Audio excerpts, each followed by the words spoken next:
ये अप्सराएं मन के भीतर छुपी कामना की प्रतीक हैं गरुड़। इसलिए जब तक उस कामना पर नियंत्रण नहीं होता तब तक ना तो ये विवाद सुलझेगा और ना ही देवी लक्ष्मी प्रकट होंगी। तब तो प्रभु मुझे ही कुछ करना पड़ेगा।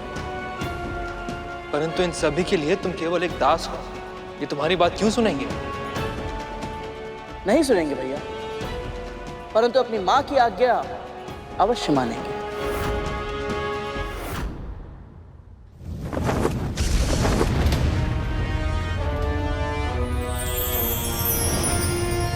राधा, विवाह तो केवल मेरा होगा। राहु, मेरी माँ उचित ही कहती है। क्या कहती है तुम्हारी माँ? यही कि अंत समय वनप्रास में बिताना ही श्रेष्ठ होता है।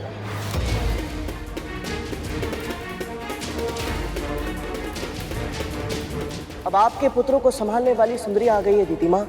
अब ये आपका सुझाव कहाँ मानेंगे?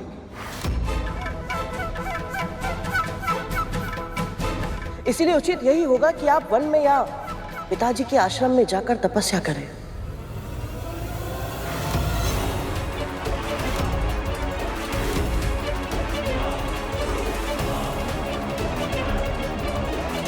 गरुड़ ये क्या करने का प्रयत्न कर रहा है? मैं तपस्या करने चली जाऊं ताकि ये देवता मेरे पुत्र को मूर्ख बना सके। राहु बड़ा मैं हूं, विवाह मैं ही करूंगा। अच्छा, तो ये अप्सराएं षड्यंत्र है मेरे पुत्रों के विरोध। लगता है तीर निशाने पे लग गया। लगता है गरुड़ की योजना सफल हो रही है। पुत्रों,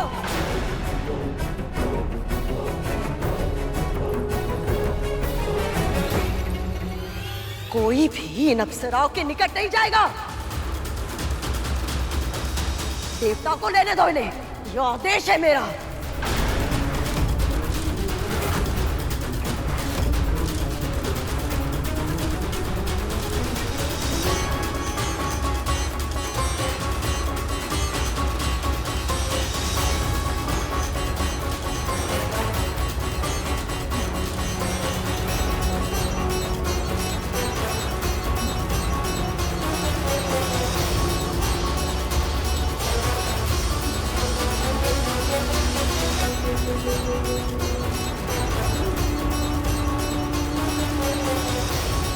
वाह गरुड़, तुमने बिना कुछ किए ही अप्सराओं का निर्णय देवताओं की ओर करवा दिया।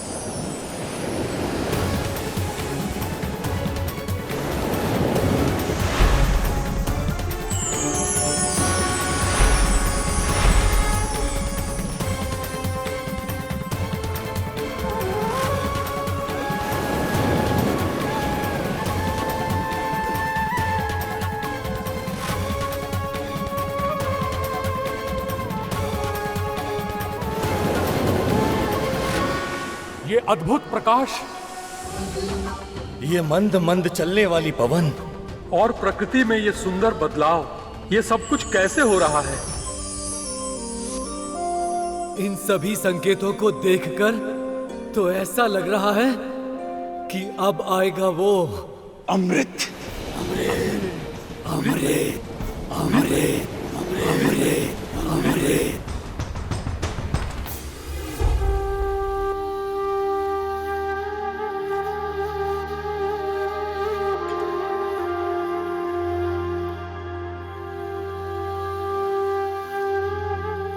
भोर में मिलने आना विंता, कल कुछ ऐसा होगा जिसकी तूने कल्पना तक नहीं की होगी।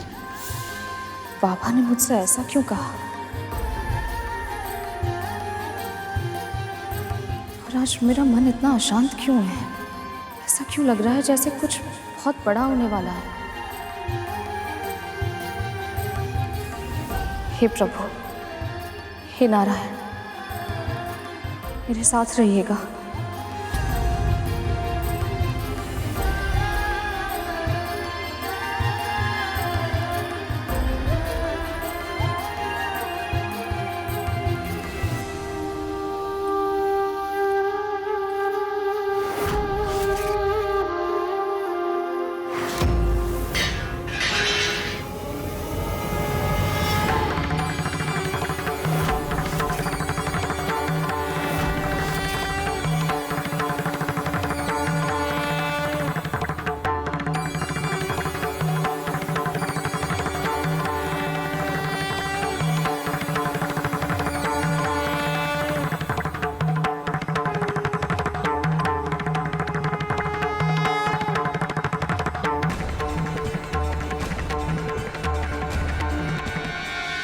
भगवान दत्तात्रेय, आप? कल्याण, तुम मुझे एक साधारण, असहाय, दीनहीन, बूढ़ा रोगी समझकर अपने घर लाई थी, पर मैं वही दत्तात्रेय हूं जिसने अग्नि, वायु, जल, आकाश, पृथ्वी, सूर्य, चंद्रमा, कबूतर, अजगर, समुद्र, मछली, हाथी, कुंवारी कन्या, बालक, कूरर पक्षी, बाण बनाने वाले, मधुमक्खी, सर्प, मकड़ी और भृंगी कीट जैसे 24 गुरुओं से शिक्षा लेकर अपना ज्ञान अर्जित किया है। और अब मैं इस जगत में मुक्त भाव से विचरण करता हूं। मैंने तुम्हारे धैर्य और श्रद्धा के बारे में बहुत सुना था, इसलिए परखने चला आया। तूने मुझे तनिक भी निराश नहीं किया। पूरे मनोयोग से, बिना किसी स्वार्थ के, जिस तरह तूने मेरी सेवा की है, उससे मैं बहुत प्रसन्न हूं विंता। इसलिए अब मैं तुझे वरदान देना चाहता हूं। मन में जो इच्छा है मांग ले। मुझ जैसी साधारण दासी को आपने अपनी सेवा का सौभाग्य दिया। बिना मांगे सब कुछ मिल गया है मुझे। अब मुझे और कुछ नहीं चाहिए। तूने मेरी सेवा निस्वार्थ भाव से तो की ही, किंतु अब मेरे दर्शन पाने के बाद भी तेरे मन में लोभ नहीं जागा। तेरे मस्तिष्क में किसी अभिलाषा का विचार तक नहीं आया, और इसलिए अब मैं तेरी झोली में वो सब डालूंगा, पूरी तरह सुपात्र होने के पश्चात भी, जिसके लिए तू वर्षों तक तरसी है। दासत्व का जो दंश तुझे दिन प्रतिदिन दसता है, अब तुझे उस दासत्व से मुक्ति मिल जाएगी।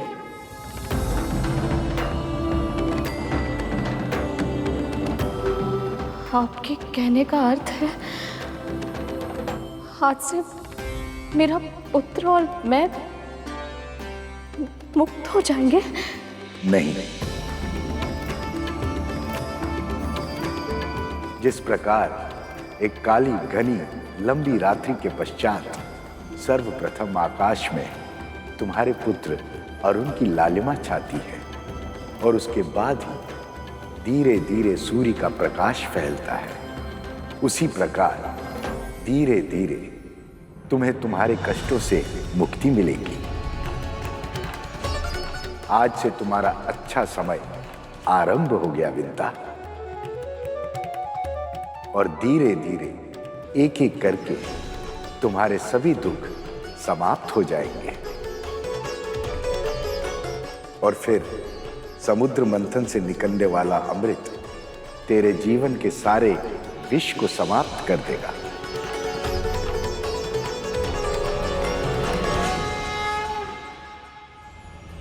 कल्याण।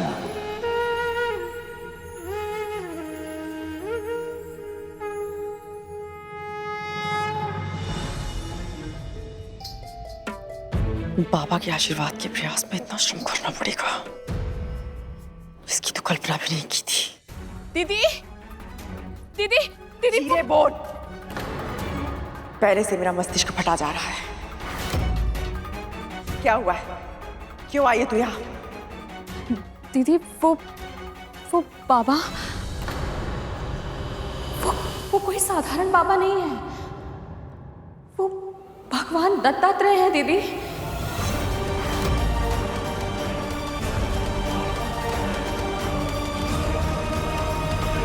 क्या?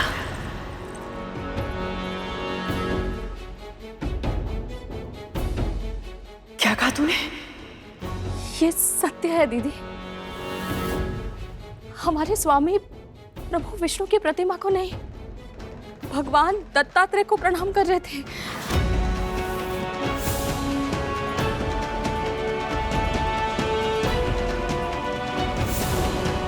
अभी अभी उन्होंने मुझे साक्षात दर्शन दिए हैं दीदी। संभव नहीं है, ये संभव नहीं है। नहीं, नहीं है संभव।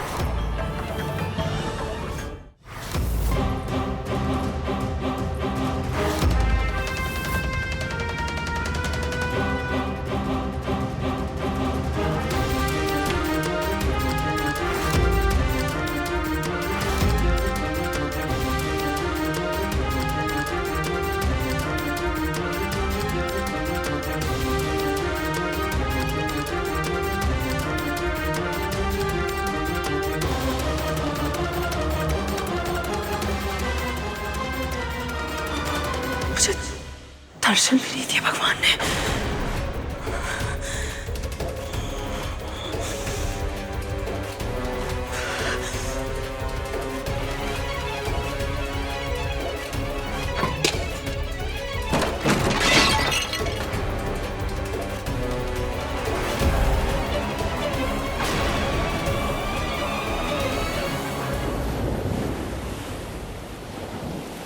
न जाने क्यों ये खुशबू मुझे अमृत की नहीं लग रही।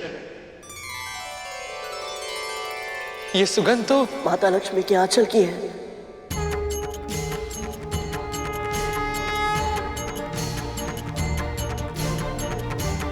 सही पहचाना गरुड़।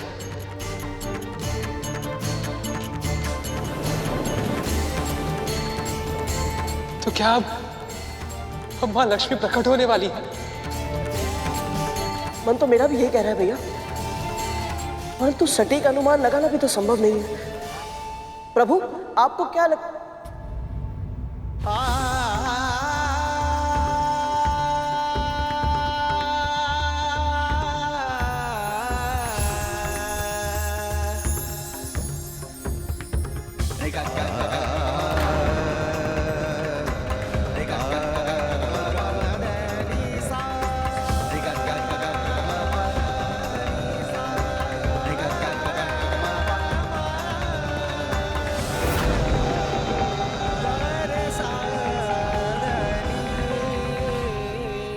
स्वामी,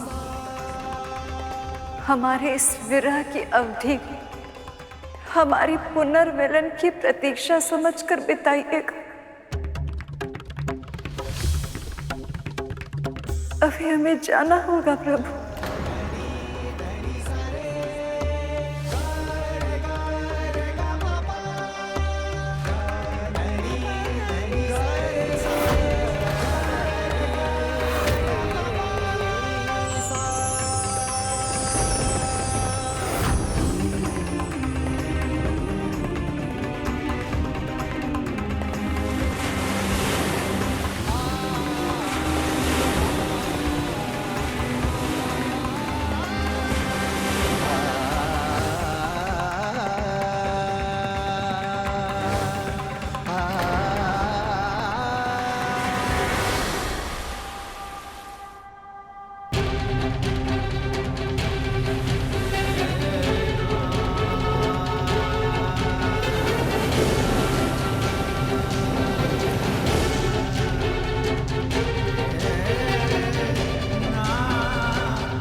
लक्ष्मी,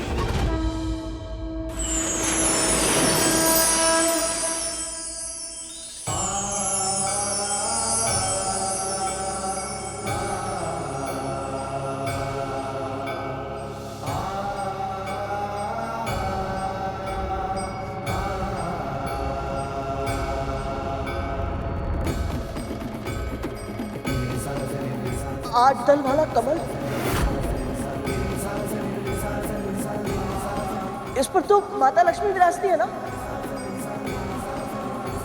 हाँ गरुड़, और देखो उस कमल के आगे 2 हाथी भी चल रहे हैं। वो देखिए ऊपर आकाश में।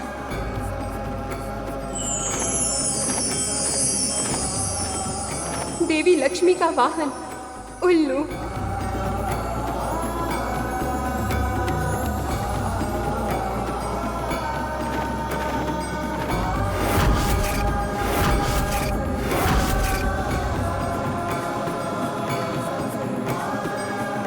मां के आगमन के सभी संकेत स्पष्ट हो चुके हैं प्रभु। आपकी प्रतीक्षा समाप्त हुई। अपनी आंखें खोलिए प्रभु, मां का साक्षात्कार कीजिए। ये संभव नहीं है शेष।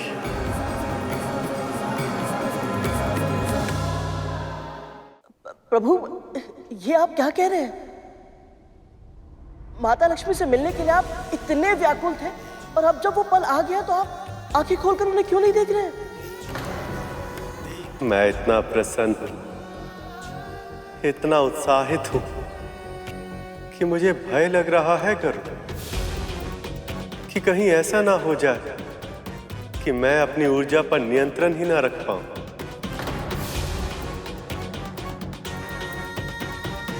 सैकड़ों बार इस पुनर्मिलन के क्षण की कल्पना की है मैंने, किंतु मैं भी नहीं जानता कि जब हम दोनों एक दूसरे के सामने आएंगे तो क्या प्रतिक्रिया होगी, कैसे देखेंगी वो मुझे, किस नाम से पुकारेंगी।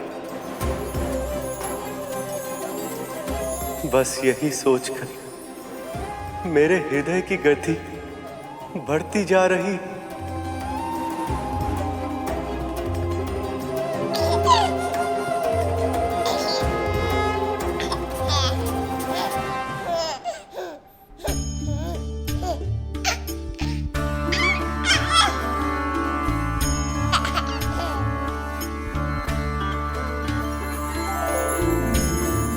लक्ष्मी,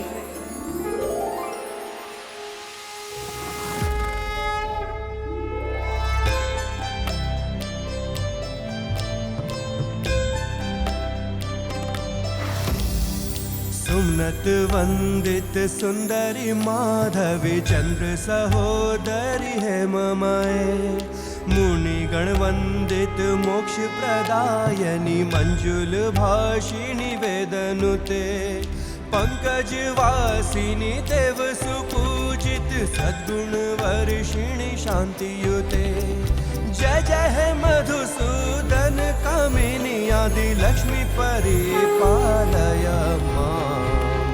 इतने समय के बाद भी केवल लक्ष्मी ही है जो मुझे इस तरह चौंका सकती है। ऐकली कल्मष नाशिनी कामिनी वैदिक रूपिणी वेदमये, क्षीर समुद्भव मंगल रूपिणी मंत्र निवासिनी मंत्र नुते, मंगलदायनी अंबुज वासिनी देवगणाश्रित पादयुते, जय जय है मधुसूदन कामिनी धान्य लक्ष्मी परिपालय मां। माता लक्ष्मी शिशु रूप में वापस आई है। जयवर वर्षिणी वैष्णवी भार्गवी मंत्र स्वरूपिणी मंत्रमये, सुरगण पूजित शीघ्र फल प्रद ज्ञान विकासिनी शास्त्रनुते।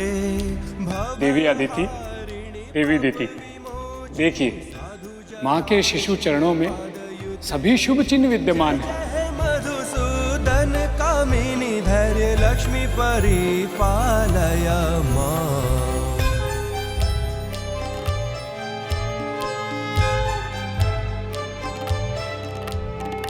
जय जय दुर्गति नाशिनी कामिनी सर्व फल प्रद शास्त्रमय, रदगज तुर्ग पदाति समावृत परिजन मंडित लोकनुते, हरिहर ब्रह्म सुपूजित सेवित ताप निवारिणी पादयुते जय जय हे मधुसूदन कामिनी गज लक्ष्मी रूपेण पालय माम्।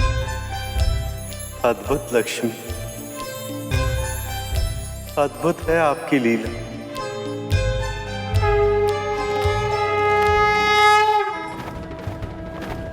प्रभु मैं समझ नहीं पा रहा हूं, माता लक्ष्मी ने शिशु रूप में दर्शन क्यों दिए? क्योंकि ये भी हमारा ही बनाया नियम है। तुम तो जानते हो गरुड़ कि आत्मा अजर अमर होती है, ना उसका जन्म होता और ना ही मरण। आत्मा जब एक नए तन को धारण करती है तो उसकी नई यात्रा का आरंभ बाल्यावस्था से ही होता है।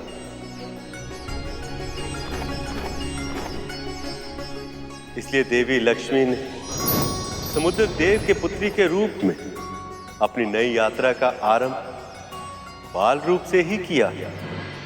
कितना भाग्यशाली हूं मैं कि स्वयं मां लक्ष्मी मेरी पुत्री बनी।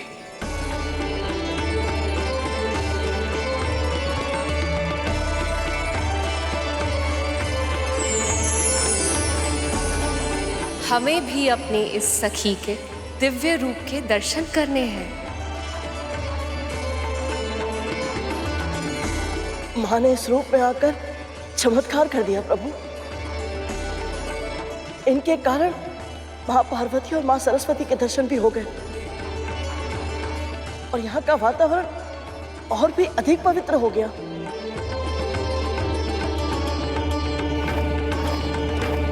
वो देखो गरुड़, ऋषिगण भी आ गए हैं।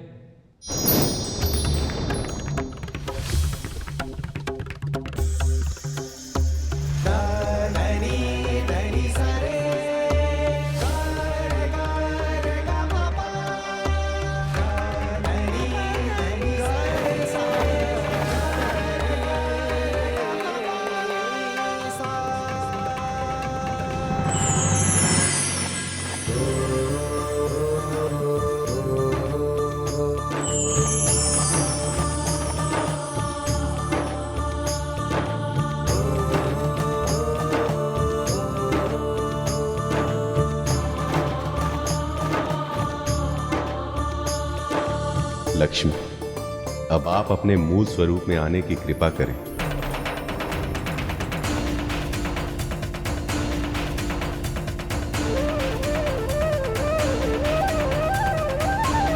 ऐसा तेज सिर्फ लक्ष्मी के आगमन पर ही हो सकता है।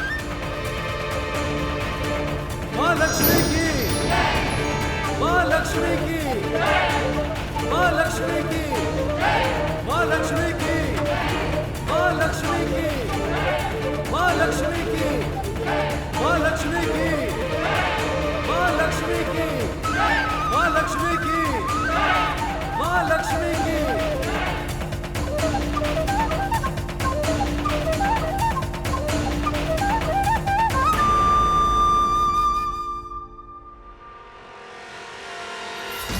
माता लक्ष्मी की, माता लक्ष्मी की, माता लक्ष्मी की, माता लक्ष्मी की, माता लक्ष्मी की, माता लक्ष्मी की, माता लक्ष्मी की, माता लक्ष्मी की।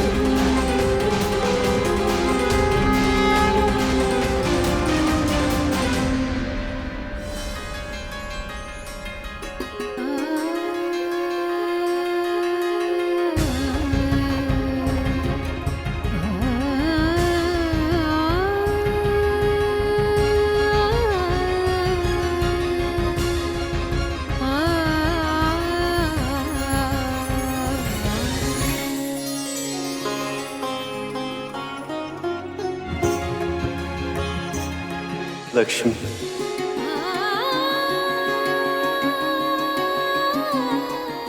इस क्षण की प्रतीक्षा में हर पहर युगों की तरह बीतता है।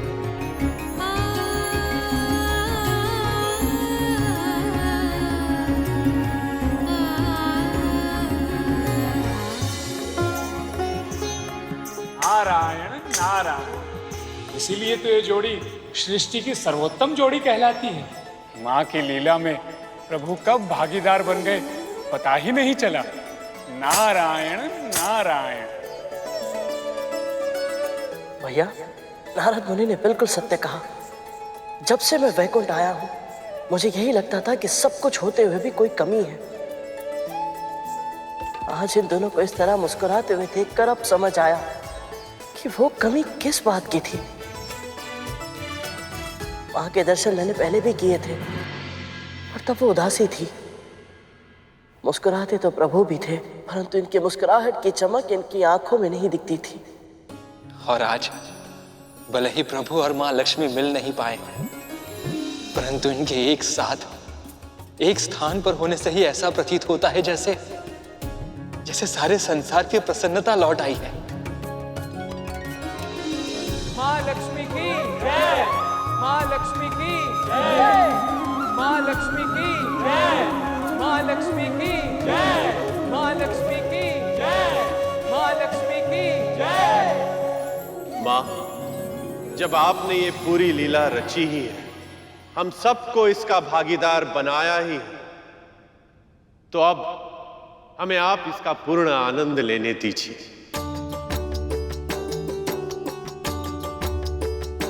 क्या चाहते हैं आप सब? हम सब आपका अभिषेक करना चाहते हैं माँ। अभिषेक? ये तो बहुत ही प्रसन्नता की बात है।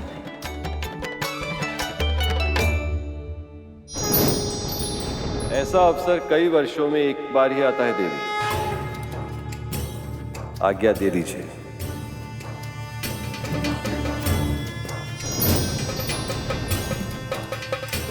भक्तों की इच्छा तो मां ने सदैव ही पूर्ण की है। मुझे विश्वास है आज भी आप इन्हें निराश नहीं करेंगे।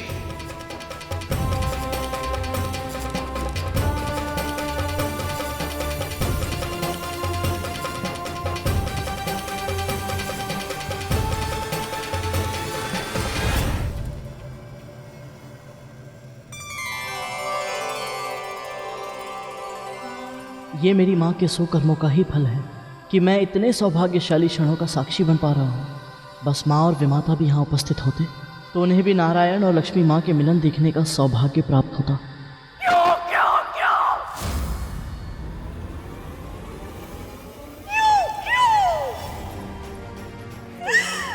मेरे साथ सदा क्यों ऐसा होता है?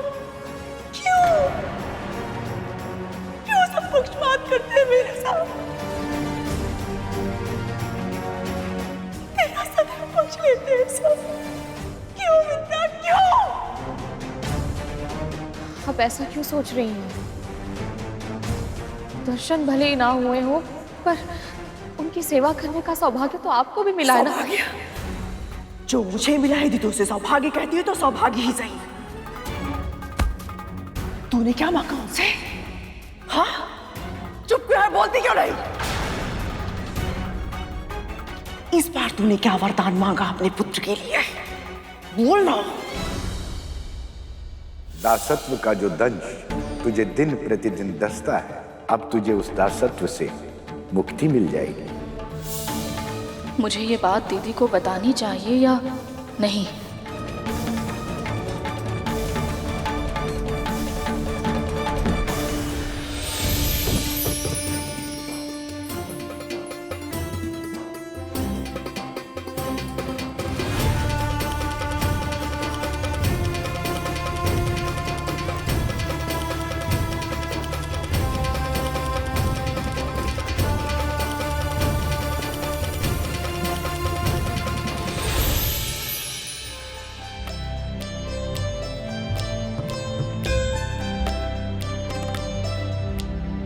सुमनत वंदित सुंदरी माधवी चंद्र सहोदरी है ममाए।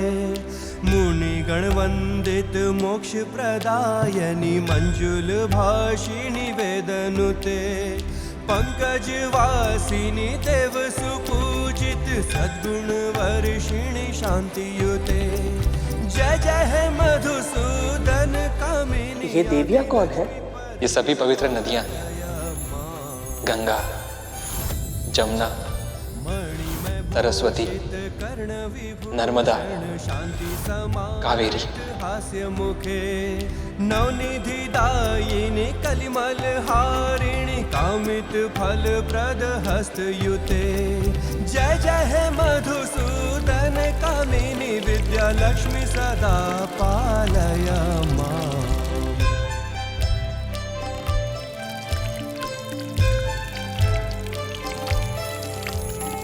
धीमी धीमी धिन धीमी धिन धीमी धिन धीमी दुंदुभी नाद सुपूर्णमय।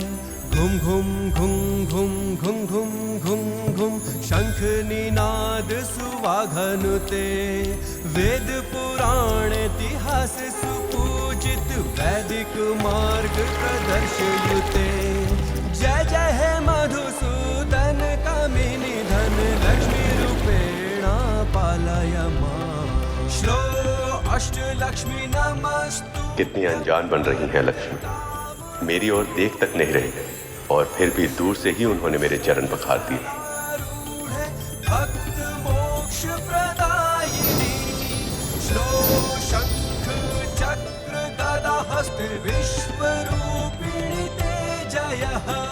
जगत मात्रे च मोहिन्ये मंगलम शुभ मंगलम।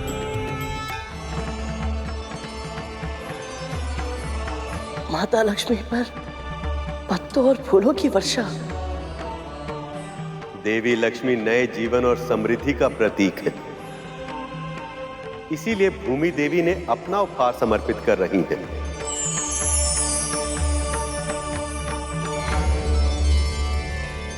क्या वरदान मांगा तूने उनसे? बोलना। मैं असत्य नहीं कह सकती, पर यदि मैंने दीदी को बता दिया कि मेरे बिना मांगे ही भगवान दत्तात्रेय ने मुझे और मेरे पुत्र को दास्ता से मुक्त होने का आशीर्वाद दे दिया है, तो ये सह नहीं पाएंगी। क्या करूं मैं? मौन रहने से मुक्ति नहीं मिलेगी तुझे। जब तक मेरे प्रश्नों के उत्तर नहीं दे देती, तू यहां से नहीं जाएगी। बोल ना विंता, क्या मांगा तूने इस बाबा से? मैंने तो कुछ भी नहीं मांगा था। जो मिला है बिना मांगे ही मिला है। कुछ नहीं दीदी, मैंने कुछ नहीं मांगा उनसे। कुछ नहीं? ये कैसे संभव हो सकता है? झूठ बोल रही है ना तू? मैं झूठ नहीं बोलती दीदी, मेरे लिए तो बस इतना ही पर्याप्त था कि मुझे उनके दर्शन मिल गए। मैं इतनी भावुक हो गई थी कि ना मैं कुछ सोच पाई ना कुछ मांग पाई। पर उन्होंने मुझे दर्शन क्यों नहीं दिए? तुझसे कमी सही, सेवा तो मैंने भी की थी ना। मुझे कुछ भी दिए बिना कैसे जा सकते हैं वो? उन्होंने दिया है दीदी। भगवान दत्तात्रेय ने आपके लिए एक संदेश दिया है। क्या संदेश दिया है?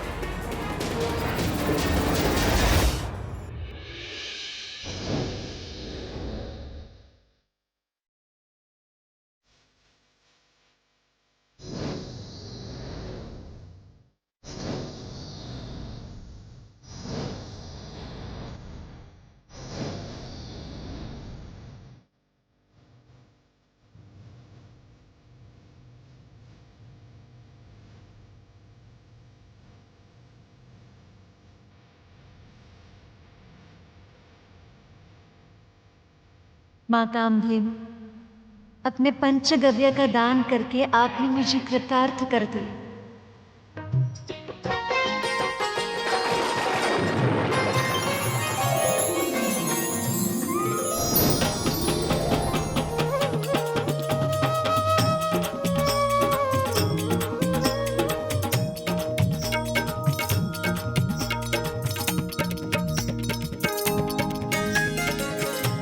माता लक्ष्मी के आने की खुशी में ये मेघराज कितना मोहक नृत्य कर रहे हैं।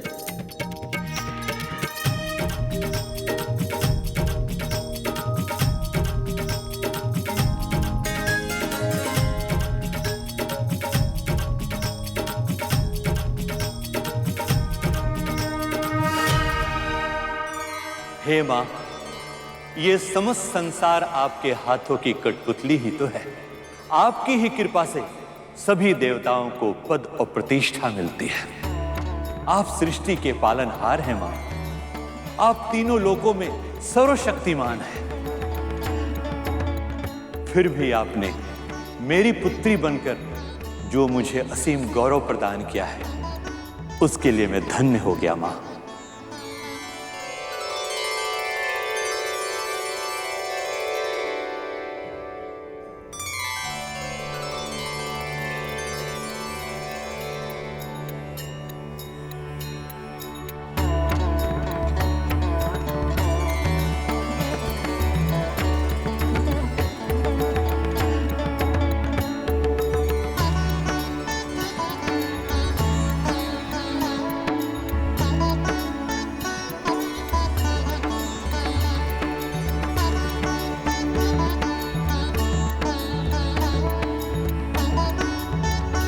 पीले वस्त्रों में माँ को देखकर ऐसा लग रहा है कि माँ प्रभु के रंग में ही रंग गई है।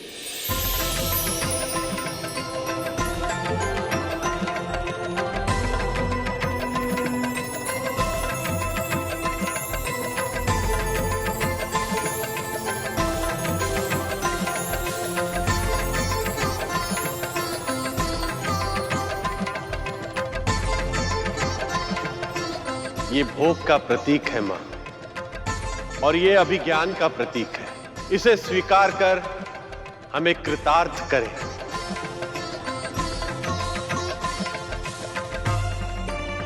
ये कभी न मुरझाने वाली माला है, इसे स्वीकार कीजिए।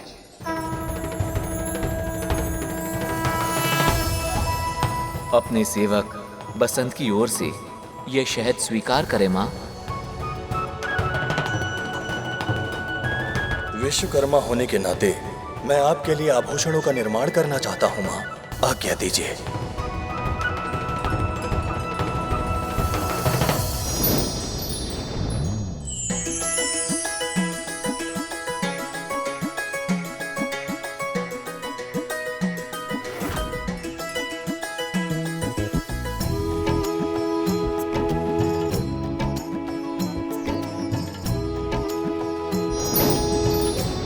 अपनी सखी की ओर से ये मोतियों की माला स्वीकार कीजिए देवी।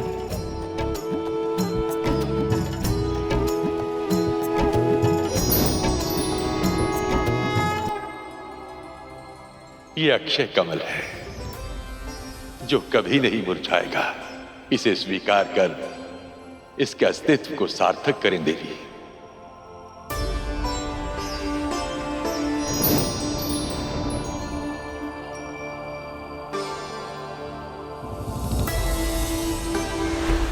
मां, मेरी ओर से यह तुच्छ भेंट स्वीकार करें।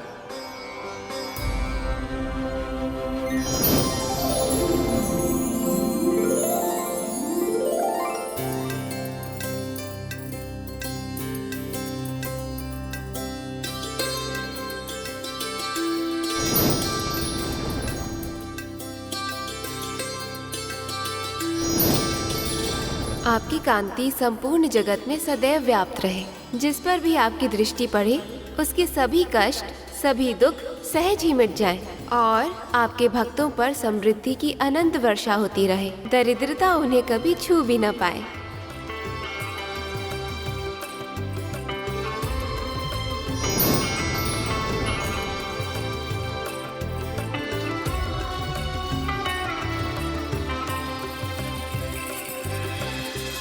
अद्भुत देवी, अद्भुत। सौभाग्य का प्रतीक है ये कुमकुम, इसे स्वीकार करें मां।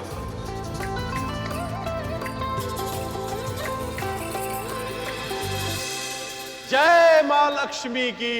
माता लक्ष्मी की, माता लक्ष्मी की, माता लक्ष्मी की, माता लक्ष्मी की, माता लक्ष्मी की, माता लक्ष्मी की, माता लक्ष्मी की, माता लक्ष्मी की।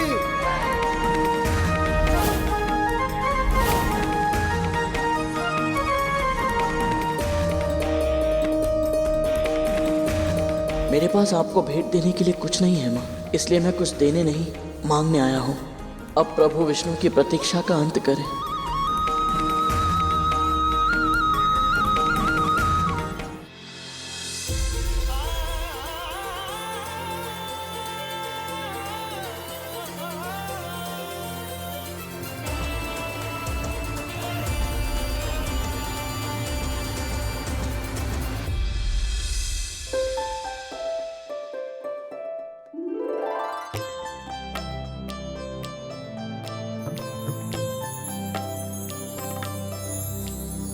सुमनत वंदित सुंदरी माधवी चंद्र सहोदरी है ममाए, मुनिगण वंदित मोक्ष प्रदायनी मंजुल भाषिणी वेदनुते, पंकज वासिनी देव सुपूजित सद्गुण वर्षिणी शांतियुते। जय जय है मधुसूदन कामिनी आदि लक्ष्मी परिपालय माम।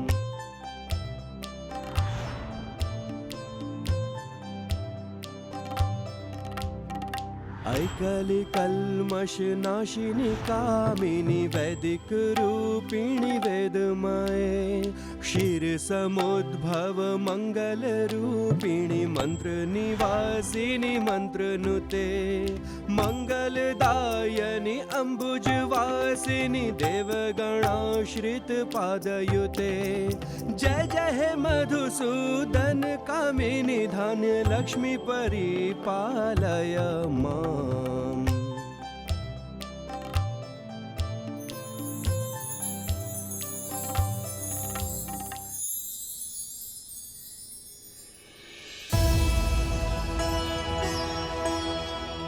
माँ, आपने मुझ पर दृष्टिपात करके बहुत अधिक सुख दिया है मुझे। यहाँ सभी ने आपको कुछ ना कुछ अर्पित किया है, परंतु मैं तो साधारण दास हूँ। मैं आपको क्या अर्पित करूँ माँ? क्या भेंट दूँ मैं आपको?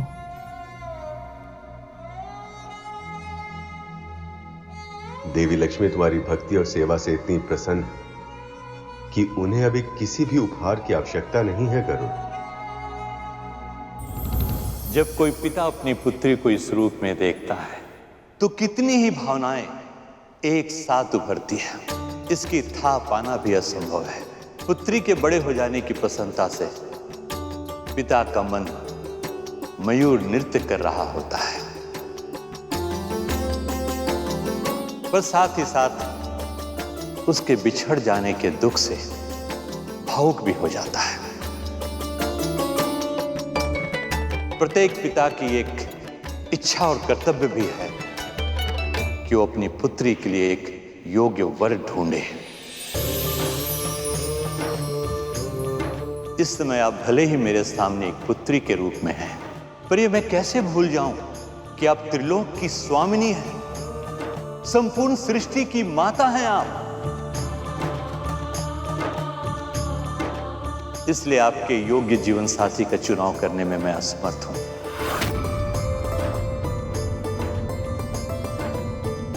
हे सर्वगुण संपन्न देवी, कृपया अपने योग्य वर का चुनाव स्वयं करें।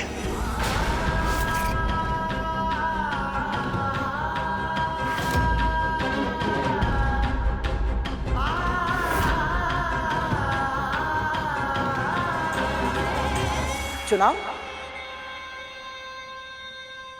कैसा चुनाव? इस संपूर्ण जगत में माता लक्ष्मी के स्वामी प्रभु विष्णु के अतिरिक्त और कौन हो सकता है भला? और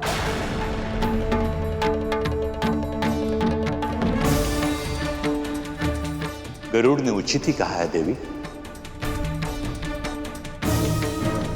वैसे तो आपके वल्लभ परम ब्रह्म सृष्टि के पालनहार श्री हरि के अतिरिक्त और कोई हो ही नहीं सकते हैं।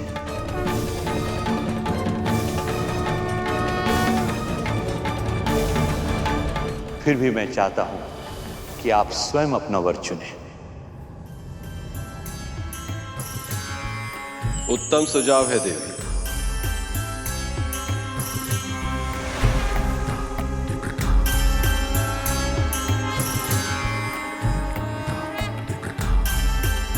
पिता की आज्ञा का पालन करना संतान का धर्म भी होता है।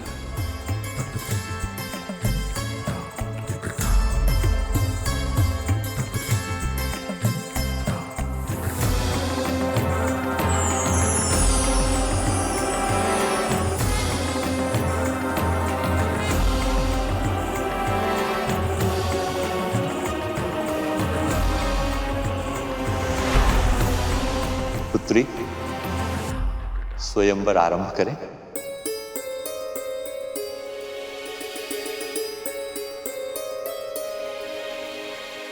जब माँ लक्ष्मी प्रभु विष्णु के लिए बनी है तो ये स्वयंवर क्यों?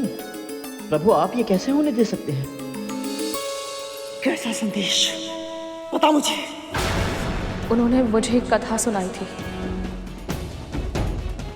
वो कथा मैं आपको बिल्कुल वैसे ही सुनाने का प्रयास करूंगी जिस तरह से उन्होंने कही थी। एक बार एक राजा ने घोषणा करवाई कि उसके पूरे राज्य में केवल पालक ही उगाई जाएगी, उसी का क्रय विक्रय होगा और सारी प्रजा केवल पालक ही खाएगी, न कोई और अन्न, न किसी और प्रकार की तरकारी का पूरे राज्य में प्रयोग किया जाएगा।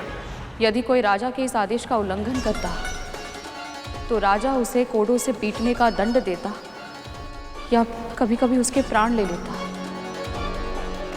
फिर एक दिन एक महान साधु इस राज्य में आए और राजा ने उनसे आशीर्वाद पाने के लोभ में उन्हें वो पालक भेंट कर दी। साधु बाबा ने वो पालक राजा के सामने फेंक कर कहा, मैं तेरे भूत भविष्य के कर्मों के बारे में सब जानता हूँ और तेरे इस पालक प्रेम को तुझसे भी अधिक पहचानता हूँ। पिछले जन्म में तू एक निर्धन किसान था जो अपनी झोपड़ी के पीछे की क्यारी में पालक उगाता था और अपने परिवार का पेट भरने के बाद शेष बची पालक को गांव के सभी लोगों में बांट देता था। किसान के रूप में तूने पुण्य अर्जित किया था, जिसके कारण इस जन्म में तुझे राजा बनने का अवसर मिला और पिछले जन्म की वो स्मृति आज भी कहीं तेरे भीतर जीवित है। इसके कारण तू ये पालक का वितरण नहीं कर रहा, बल्कि इसके लिए कर रहा है क्योंकि अब तू चक्रवर्ती सम्राट बनना चाहता है। जब तक सेवा बिना किसी स्वार्थ की जाए तब तक ही वो सेवा कहलाती है, पर किसी परिणाम या पारिश्रमिक के लोभ में की गई सेवा सेवा नहीं, स्वांग होता है। और स्वांग रचने वालों को न तो आशीर्वाद मिलता है ना ही वरदान, पर किसी परिणाम या पारिश्रमिक के लोभ में की गई सेवा सेवा नहीं, स्वांग होता है। बिल्कुल सही कहा भगवान दत्तात्रेय ने। हाँ, तब तो माँ ने गुरु दत्तात्रेय की सेवा आशीर्वाद पाने के लोभ में की थी, वो भी स्वयं भी नहीं की थी। भगवान दत्तात्रेय से छल करके माता विंता से करवाई थी। ये सत्य नहीं हो सकता, ये तेरे मस्तिष्क की कल्पना है। भगवान दत्तात्रेय का नाम लेकर के तू मनगढ़ंत कथाएं सुना रही है मुझे। दीदी, क्या आप मुझे बिल्कुल नहीं पहचानती? आप जानती हैं कि मैं ऐसा सोच भी नहीं सकती। झूठ बोल रही है तू।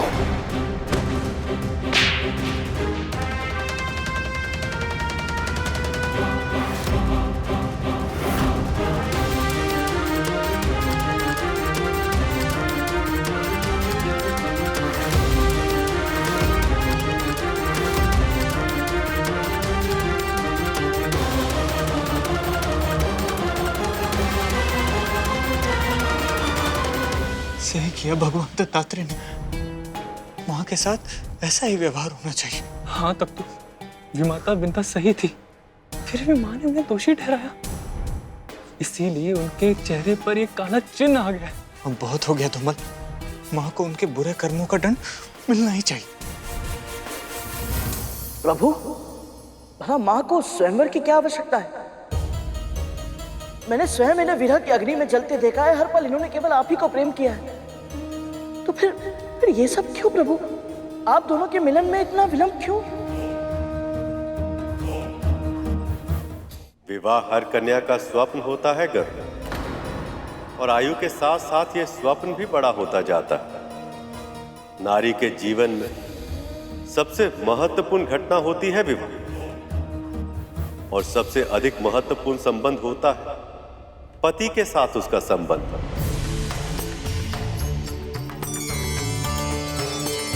अपने पुरुष, अपने प्रेमी के साथ प्रथम भेंट से बहुत पहले से हर युवती उसके स्वप्न देखने लगती, अपनी आशाएं, अपनी अपेक्षाएं संजोने लगती। देवी लक्ष्मी भी किसी सामान्य कन्या की तरह अपने स्वप्न पुरुष के साथ अपना जीवन बिताना चाहती।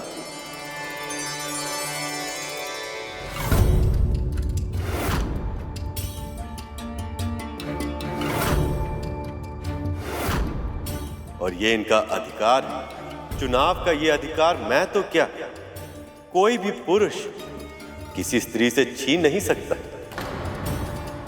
किंतु हां, इन्हें प्रेम करने के नाते मैं ये आशा कर सकता हूं कि चाहे कितना भी समय क्यों ना लग जाए, पर अंत में लक्ष्मी विष्णु को ही चुनेंगे। हे माँ, ये कैसी लीला है आपकी? इतने समय तक प्रतीक्षा करने के बाद अब और विलंब। इस बीच कोई और समस्या उत्पन्न हो गई तो? यदि लक्ष्मी जी ने मुझे वर चुना तो मेरा पद सर्वोपरि हो सकता है। लक्ष्मी जी के लिए योग्य स्थान स्वर्ग ही है, वो मुझे ही चुनेंगी। सभी देवता और असुरों की आंखों में एक ऐसी विचित्र इच्छा देख रहा हूं।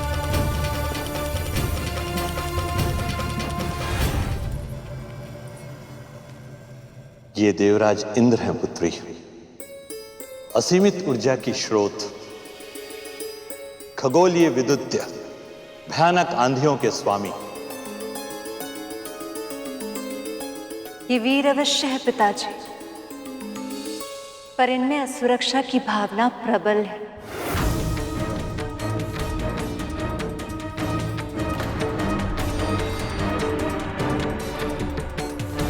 ये सूर्य देव है पुत्री,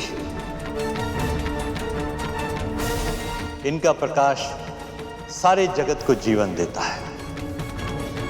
इनमें प्रकाश तो अवश्य है पिताजी, पर ताप भी असहनीय है। आपने उचित कहा देवी।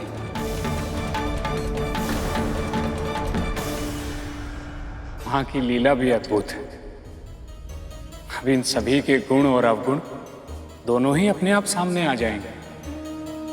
नारायण नारायण। कोई भी अपने अवगुणों को दूर करने का प्रयास तभी कर सकता है जब उन्हें अपने अवगुणों का ज्ञान हो जाए। धन्य है मां, धन्य है आप। मन की भावना गुणों और अवगुणों से परे होती है भैया। प्रभु के बारे में सोचिए, ये सब देखना इनके लिए आसान नहीं होगा। इनकी प्रिया इनकी आंखों के सामने अन्य सभी में अपना वर खोज रही है। ये पीड़ा को सहन करना और फिर भी मौन रहना प्रभु के लिए सरल नहीं है भैया। मैं तो कल्पना भी नहीं कर पा रहा हूं कि प्रभु में इतना संयम कैसे है। मुझे तो बहुत चिंता हो रही है भैया। मन तो यही कहता है कि कोई भी समस्या उत्पन्न नहीं होगी, परंतु जब तक इन दोनों का मिलन नहीं हो जाता मुझे शांति नहीं मिलेगी।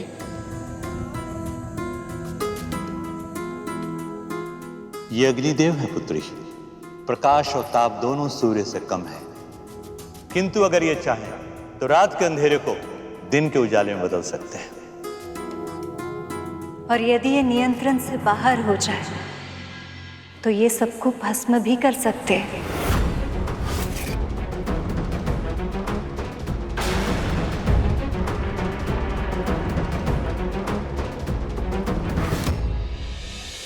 ये वायुदेव हैं पुत्री।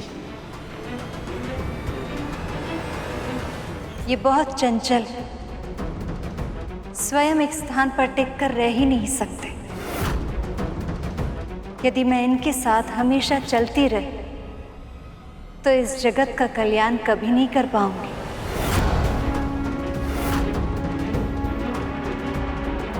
इनसे मिलिए पुत्री, ये हैं वरुण देव। इनके व्यक्तित्व में तरलता इतनी अधिक है कि ये बार बार अपने आकार बदलते,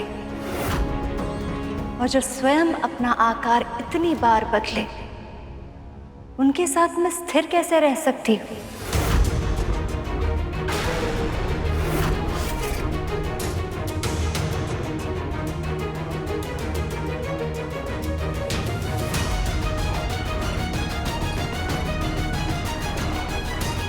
ये यमराज है, यमलोक के स्वामी हैं।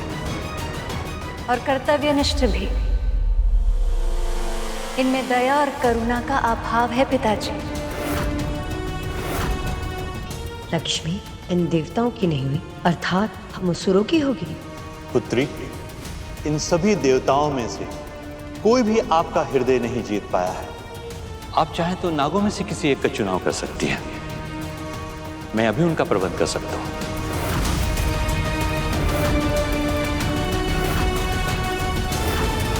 लक्ष्मी नागों की नहीं हो सकती।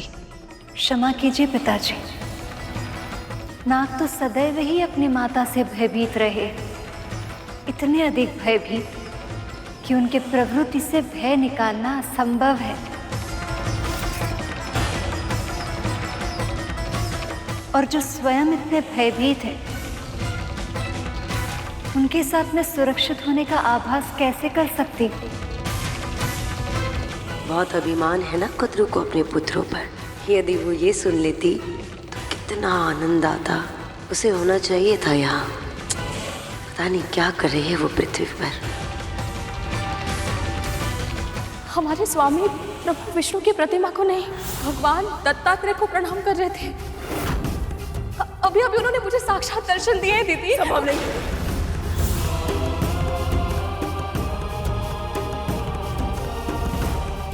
ये आप क्या कर रही है माँ? संभालिए स्वयं को। ऐसे दुखी होने से क्या होगा माँ?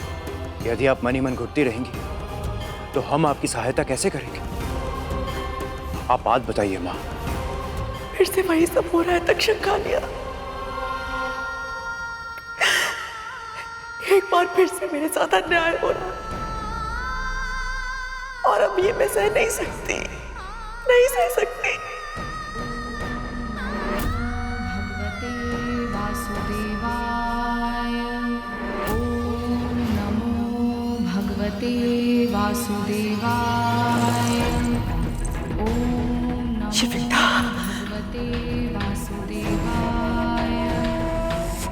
कितनी प्रसन्न है वो आज। अवश्य कुछ ना कुछ ऐसा है जो मुझसे छुपा रही है। इसकी पहले की बहुत देर हो जाए। मुझे जानना होगा कि वो भेद क्या है।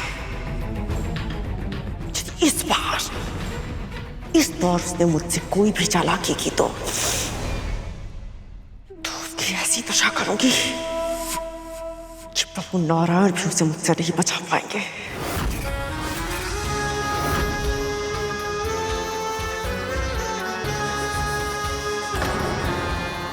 हाँ, ये आपके मुंह पे काले धब्बे कैसे आ गए?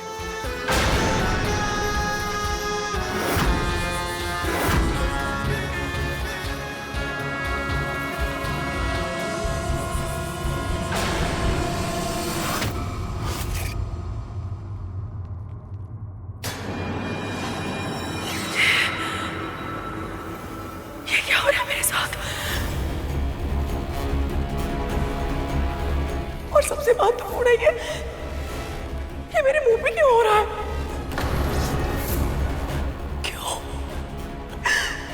क्यों इतने कष्ट सहने पड़ रहे हैं मुझे? मानसिक और भावनात्मक कष्ट कब तक है जो अब ये शारीरिक कष्ट? भगवान दत्तात्रेय का वचन तो सत्य हो रहा है। मैं भी यही सोच रहा था तक तो। हमारी माँ के आंखों में आंसू है और विंता माँ के स्वर में सुख। हाँ, इसका अर्थ तो यह है कि विंता माँ और गरुड़ शीघ्र ही दास्ता से मुक्त हो जाएंगे। लक्ष्मी माँ तो सभी में कोई ना कोई अवगुण खोज रही हैं। ये तो स्वाभाविक है शेष। जो सर्वगुण संपन्न, वो किसी अवगुण से युक्त पुरुष के साथ जीवन निर्वाह कैसे कर सकती?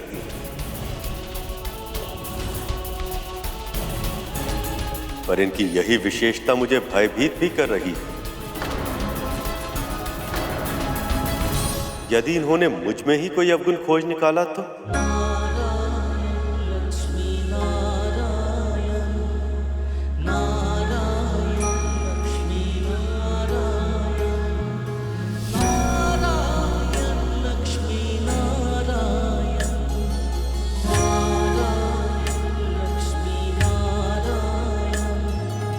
प्रभु ये क्या कह रहे हैं आप? भला आप में कोई अवगुण कैसे हो सकता है? तुम एक भक्त की दृष्टि से देख रहे हो गर्व। एक स्त्री की दृष्टि वो भी देख सकती है जो कोई नहीं देख सकता। और जब उसे अपने जीवन साथी का चयन करना हो तो सर्वश्रेष्ठ से कम कुछ भी स्वीकार करने का प्रश्न ही नहीं उठता। तो भी ठीक है प्रभु, आज माँ के स्वयंवर से यह सिद्ध हो जाएगा कि आपके भीतर ना कोई खोट है ना कोई अवगुण। इस समस्त संसार में आपसे उत्तम पुरुष कोई हो ही नहीं सकता। सर्वश्रेष्ठ है आप। गरुड़ सही कह रहा है प्रभु, आपको चिंता करने की तनिक भी आवश्यकता नहीं है।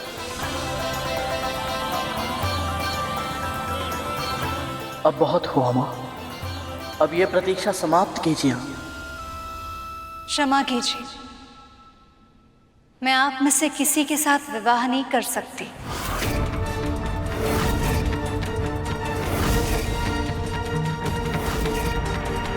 अब स्वयंवर में केवल असुर ही बचे हैं। इसका अर्थ यह है कि लक्ष्मी का विवाह किसी असुर से ही होगा। पर क्यों देवी? क्योंकि अभी तक आपने अपने क्रोध पर विजय प्राप्त नहीं किया है, और जिसके मन में विकार हो उन्हें मैं स्वीकार कैसे कर सकती हूँ?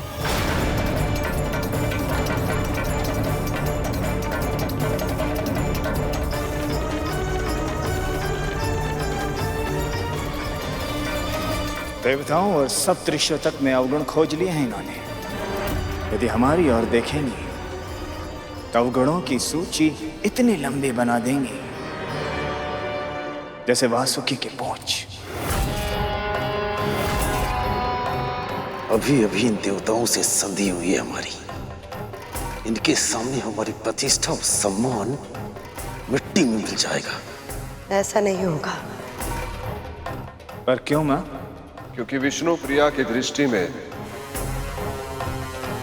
हम इतने अयोग्य हैं कि इन्होंने हम में से किसी की तरफ देखा तक नहीं।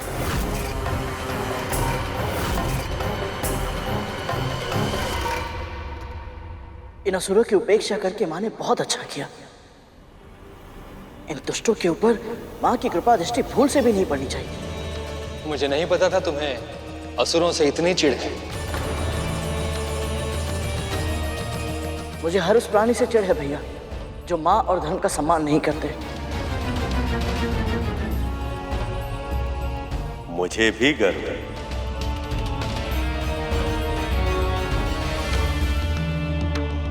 मैं इन देवों, ऋषियों और गंधर्व में से किसी का चुनाव कैसे कर सकती हूँ? इनमें से कुछ महान तपस्वी हैं, पर इनका क्रोध पर कोई नियंत्रण नहीं। कुछ महान ज्ञानी हैं, पर अब तक पूरी तरह से अनासक्त है। कुछ बहुत बड़े त्यागी हैं, पर केवल त्याग ही तो जीवन से मुक्ति का साधन नहीं हो सकता ना पिताजी। और कुछ अद्वितीय वीर भी हैं, पर वो भी काल के प्रभाव से अछूते नहीं हैं।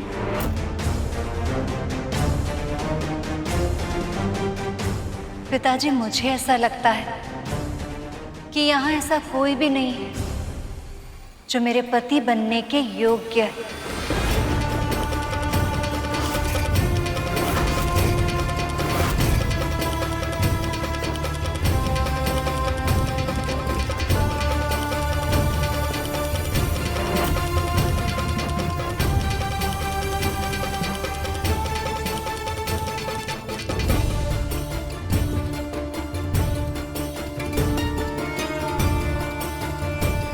प्रभु, माता ये कैसे कह सकती हैं? अब तो अति हो गई है।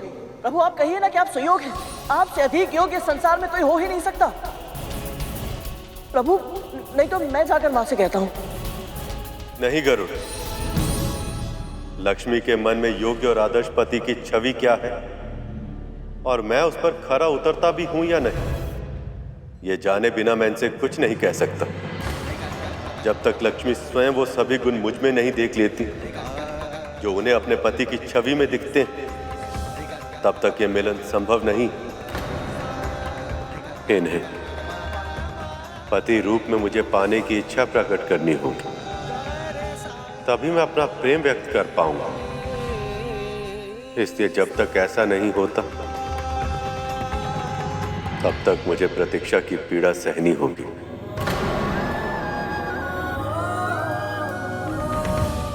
मुझे इसी बात का भय था प्रभु कि ये स्वयंवर आपकी उदासीनता का कारण ना बन जाए।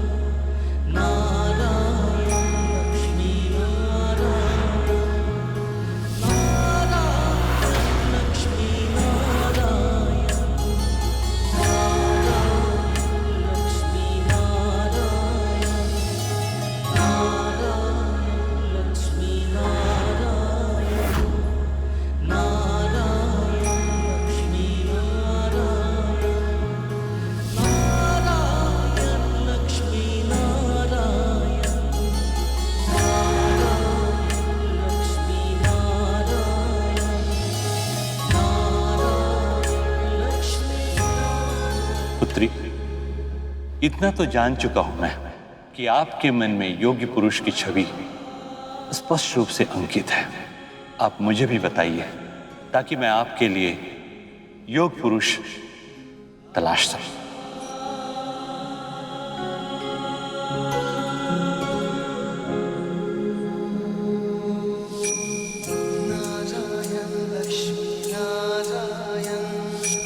हम क्या ढूंढे इस परम ब्रह्म को जो ये सारा संसार चलाए। ये विरह भी हरि की लीला थी, अन्यथा कैसे बिछड़े वो जो एक श्वास में लक्ष्मी नारायण कहलाए।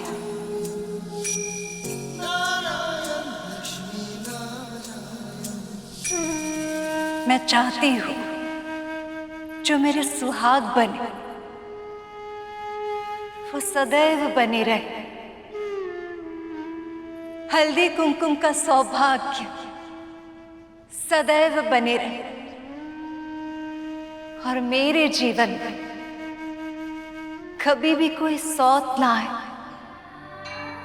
अर्थात मेरे पति किसी अन्य स्त्री से न तो प्रेम करे न विवाह।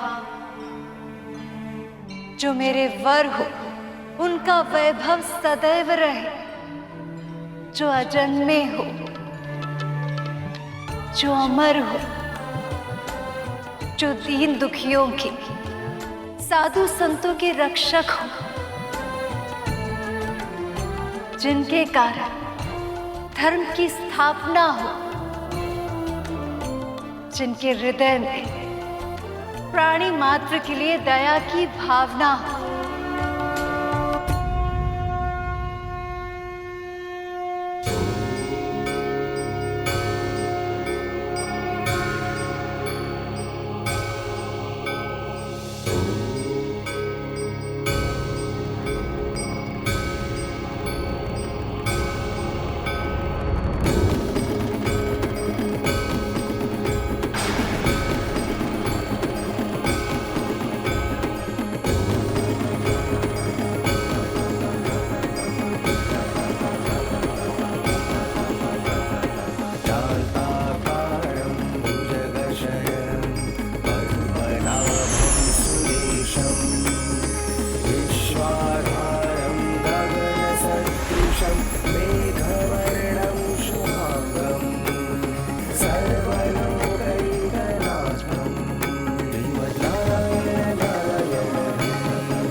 मेरी दृष्टि में,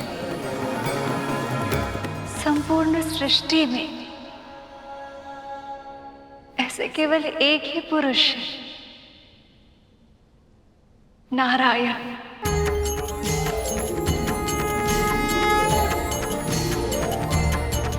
लेकिन मैं इनसे ये जानना चाहती हूँ, इनके जीवन में मेरा स्थान कहाँ होगा?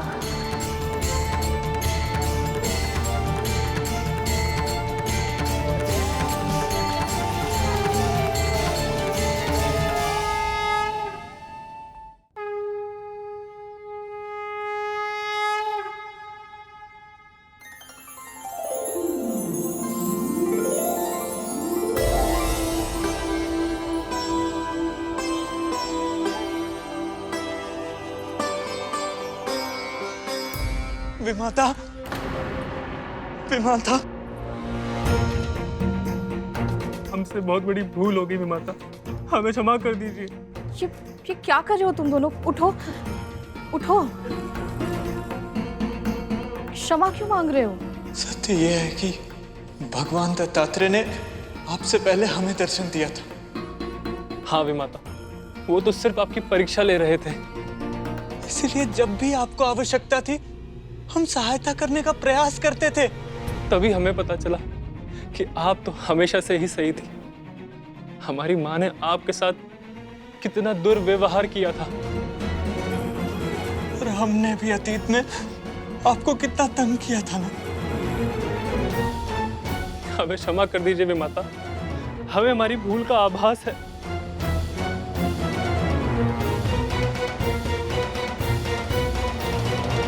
तुम दोनों को क्षमा मांगने की कोई आवश्यकता नहीं है।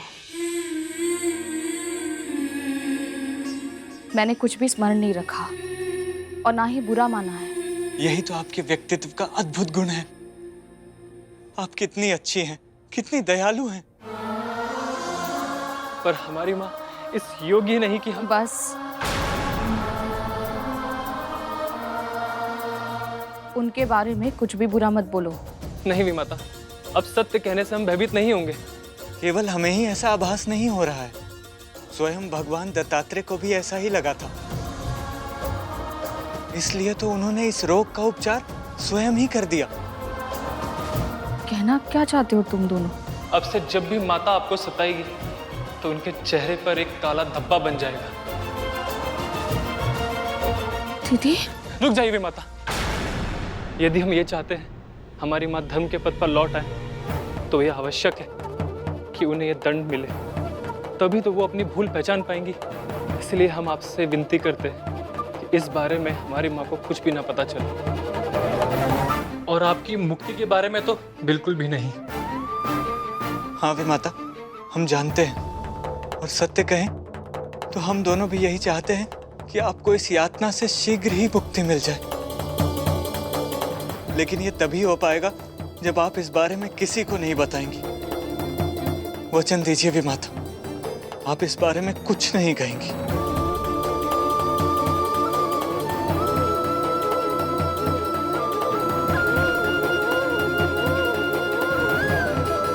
भगवान दत्तात्रेय ने सही कहा था, मेरे सुख के दिन आरंभ हो गए हैं।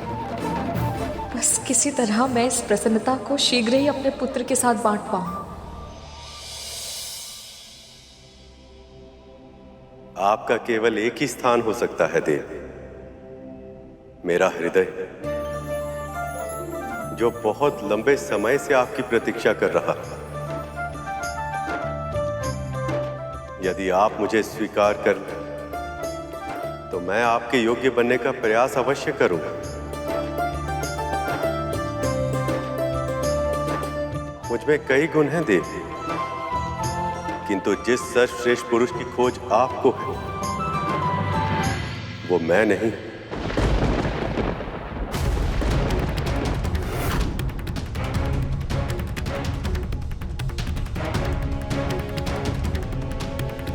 क्योंकि मैं तो सर्वश्रेष्ठ तब तक नहीं बन सकता जब तक आप मेरे साथ ना हो।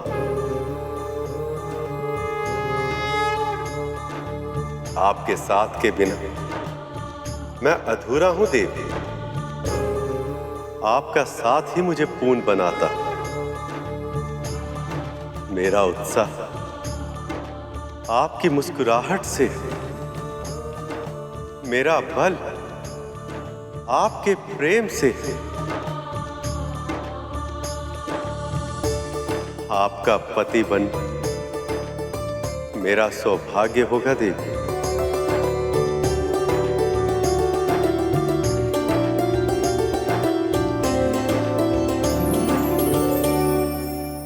जय कमलासिनी सद्दिदायिनी ज्ञान विकासिनी गान माए, अनुदित मर्चित कुमकुम धूसर भूषित वासित वाघनुते, कनकधरा स्तुति वैभव वंदित शंकर देशिक मान्य पदे।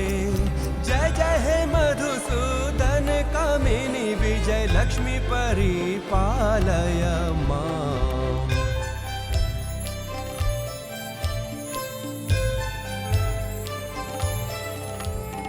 प्रणत सुरेश्वरी भारती भार्गवी शोक विनाशिनी रत्नमाए, मणिमय भूषित कर्ण विभूषण शांति समावृत हास्य मुखे, नवनिधि दायिनी कलिमल हारिणी कामित फल प्रद हस्तयुते। जय जय हे मधुसूदन कामिनी विद्या लक्ष्मी सदा पालय मां। वेद पुराण इतिहास सुपूजित वैदिक मार्ग प्रदर्शयुते।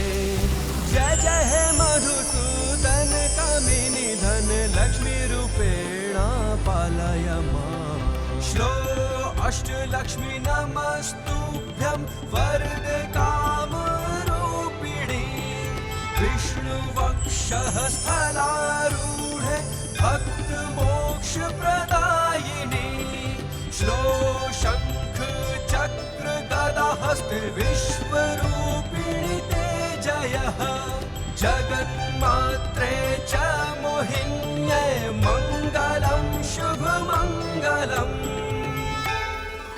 लक्ष्मी नारायण की जय, लक्ष्मी नारायण की जय, लक्ष्मी नारायण की जय, लक्ष्मी नारायण की जय। प्रभु, देवी, मेरे दिए हुए श्राप के कारण आप दोनों को वियोग सहना पड़ा। उसके लिए मैं क्षमा प्रार्थी हूं। आपका क्रोध भी कल्याणकारी रहा है महर्षि। यदि आप श्राप नहीं देते तो देवराज इंद्र का अहंकार कैसे टूटता? असुराज बलि को उनके अच्छे कर्मों के कारण स्वर्ग कैसे मिलता? वासुकी को महादेव कैसे मिलते?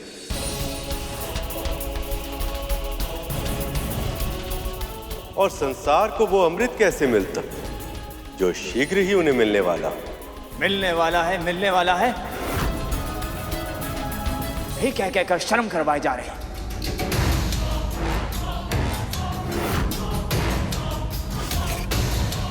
पर मिलेगा कब?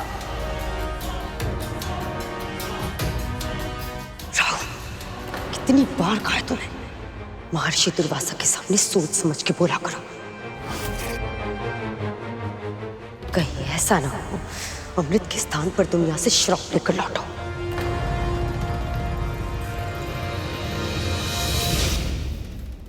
देवी, जब आप लौट ही आई हैं तो अपनी कृपा दृष्टि का आशीर्वाद देवताओं को भी दे दीजिए। श्री के बिना इनके जीवन में ना ही कोई सुख है और ना ही कोई उल्लास।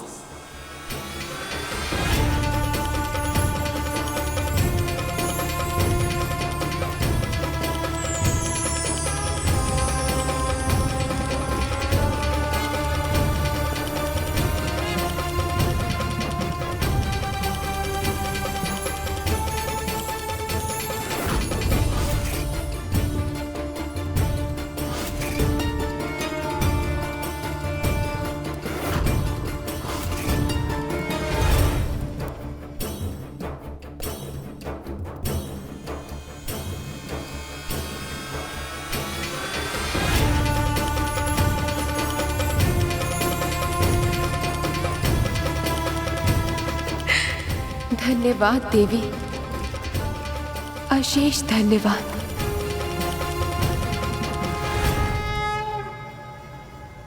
जितना भी प्रसन्न होना है हो लो इंद्र। अमृत मेरे हाथ लगने के बाद तुम्हारा और सभी देवताओं का अंत निश्चित है। विष्णु ने एक बार फिर से हमारे साथ पक्षपात किया है, किंतु इस बार मैं ये मंथन पूरा होने नहीं दूंगी।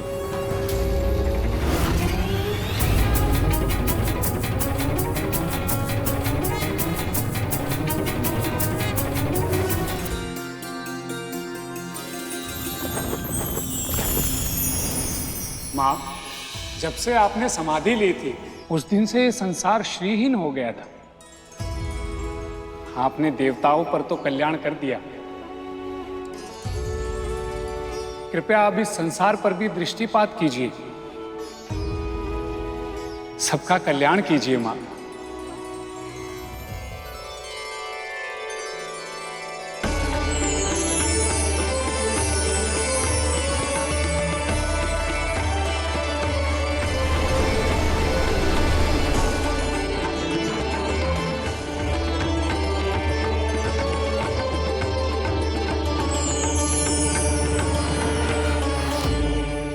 विष्णु जी को लक्ष्मी और वासुकी को भगवान शिव मिल गए और देवताओं को उनका वैभव वापस मिला और हम असुरों को एक टूक भी नहीं देखा।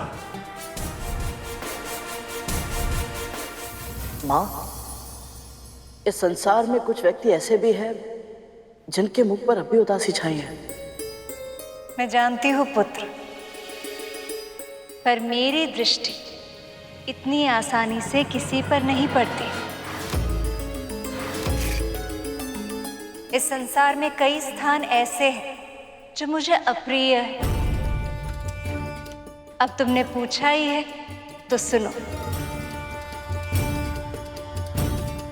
मैं वहां कभी नहीं जाती जहां गुरुजनों, माता पिता और किसी भी बड़े का अपमान हो रहा।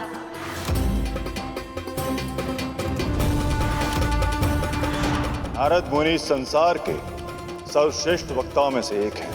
इनके शब्दों के प्रभाव में मत आइए। और जहां दूसरों की धन, संपत्ति, मान, अधिकार, भूमि आदि को हड़प लिया जाता है,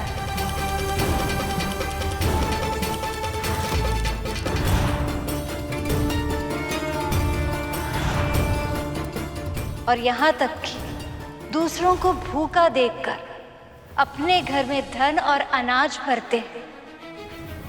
उनके घर आज तक न मैं गई हूं और न भविष्य में मैं कभी जाऊंगी। सर्वगुण संपन्न माँ लक्ष्मी की जय। सर्वगुण संपन्न माँ लक्ष्मी की जय। सर्वश्रेष्ठ परम पिता श्री हरि विष्णु की जय। सर्वश्रेष्ठ परम पिता श्री हरि विष्णु की जय। चलो, अब सब कुछ संपूर्ण हो गया। मंथन आरंभ करें? नहीं,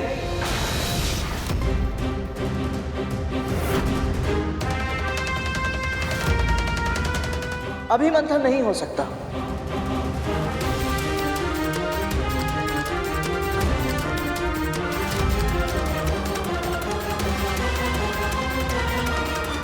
अभी केवल स्वयंवर हुआ है, पानी ग्रहण नहीं। और जब तक पूरे विधि विधान से पानी ग्रहण नहीं हो जाता, प्रभु विष्णु और माता लक्ष्मी का ये मिलन तो अधूरा है।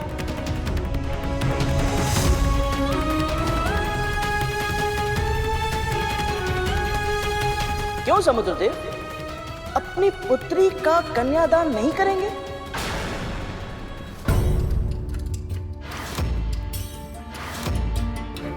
मुनिवर, आप बताइए, आप इस समस्त संसार को इस परम कल्याणकारी विवाह का निमंत्रण नहीं देना चाहते? हाँ मुनिवर, यहां उपस्थित सभी माताओं से पूछना चाहता हूं, अपनी सखी का अभिषेक करने में आप सभी को इतना आनंद आया था, तो क्या मंगल स्नान के अलौकिक सुख का अनुभव नहीं करेंगे आप सब? जब से ये विष्णु से मिला है कुछ ज्यादा ही उड़ रहा है।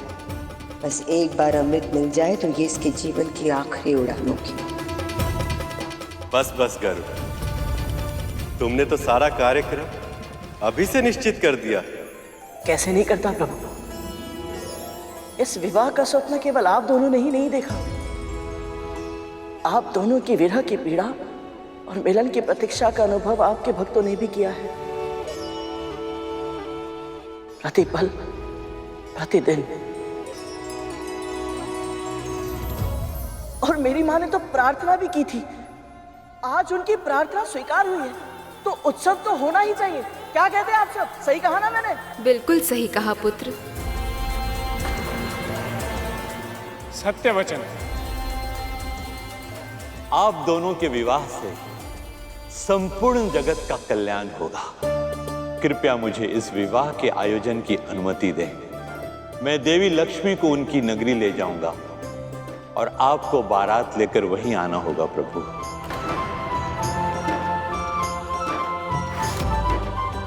इस विवाह में सभी विष्णु भक्त सम्मिलित होंगे और मेरी माँ भी। इससे बड़ी सुख की बात उनके लिए और कुछ हो ही नहीं सकती।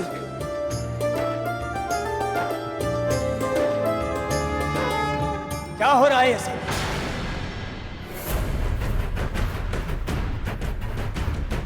यदि ये विवाह हुआ तो हम असुर मंथन नहीं करेंगे।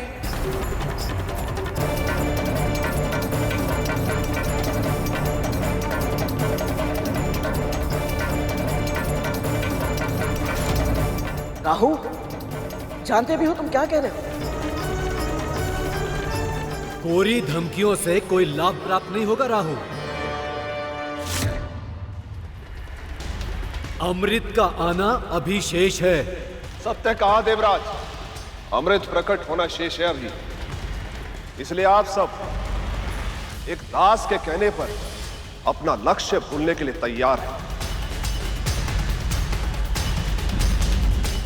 मंथन रोककर विवाह का आयोजन कर रहे हैं आप। परंतु इस विवाह से तो सबका कल्याण होगा पुत्र। क्षमा कीजिएगा विमाता अदिति, पर मुझे संदेह है मंथन से भी अभी तक असुरों का कोई कल्याण नहीं हुआ है।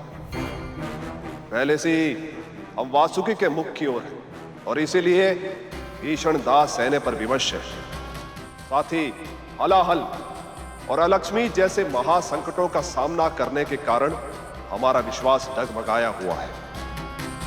और ये तो आप जानते हैं विमाता, देवी लक्ष्मी ने हमें एक दृष्टि भर करके देखा तक नहीं। ऐसे में उच्च श्रेवा के अतिरिक्त हमें इस मंथन से मिला ही क्या है? मिला भले ही ना हो असुरराज, पर मिलने वाला तो है। वो तो तब मिलेगा मुनिवर जब मंथन होगा। और यहां तो कुछ अलग ही खिचड़ी पक रही है। इसलिए ध्यान से सुनिए। यदि ये विवाह हुआ तो हम असुर ना ही विवाह में भाग लेंगे और ना ही मंथन में।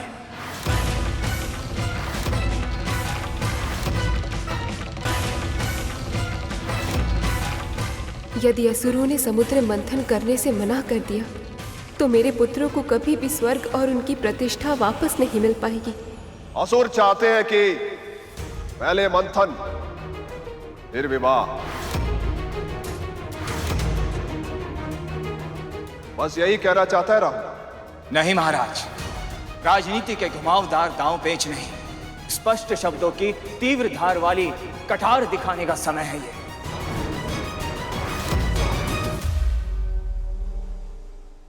अब हम असुर और तिरस्कार सहन नहीं करेंगे। पहले ये देवता स्वयं चलकर आए थे हमारे पास संधि करने, पर अब हमारी किसी भी इच्छा का सम्मान नहीं हो रहा। सब कुछ बस विष्णु की इच्छा के अनुसार हो रहा है। ये तो सदैव से ही देवताओं का समर्थन करते आ रहे हैं।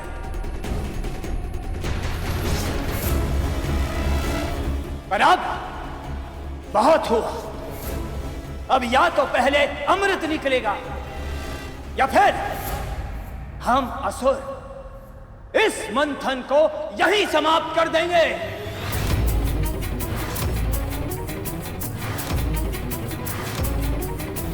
कर दो समाप्त। चाहो तो इस मंथन को इसी क्षण रोक दो और वापस लौट जाओ।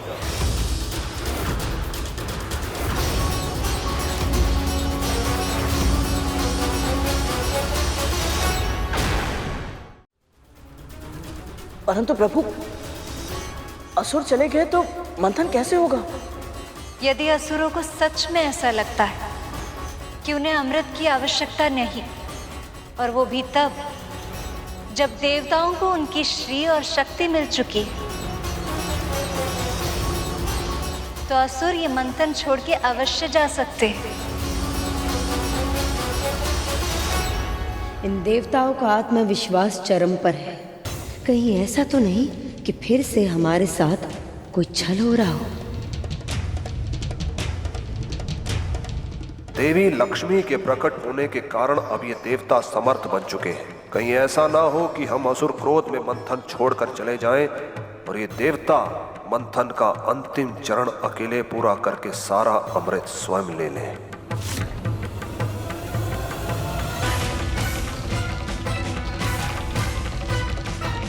वैसे भी गुरु शुक्राचार्य की आज्ञा न मानकर हमने उन्हें रुष्ट कर दिया है। पता नहीं हमें संजीवनी विद्या का लाभ फिर से मिलेगा या नहीं। जब कोई भी कार्य अपनी इच्छा अनुसार ना हो तो खिन्न होना स्वाभाविक है, और इसका अर्थ ये नहीं है कि हम असुर अपने वचन से पलट जाएंगे। पर महाराज,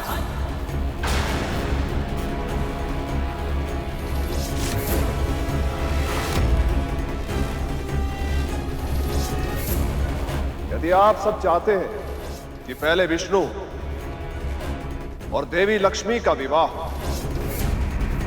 तो हम आपकी इच्छा का सम्मान करेंगे।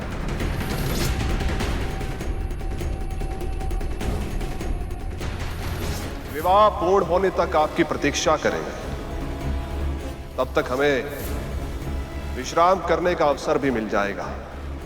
वैसे भी वासुकी के मुख की ओर होने के कारण हमें विश्राम की आवश्यकता भी है। तो फिर निश्चित हुआ, पहले विवाह होगा और फिर मंथन आरंभ होगा। नारायण नारायण।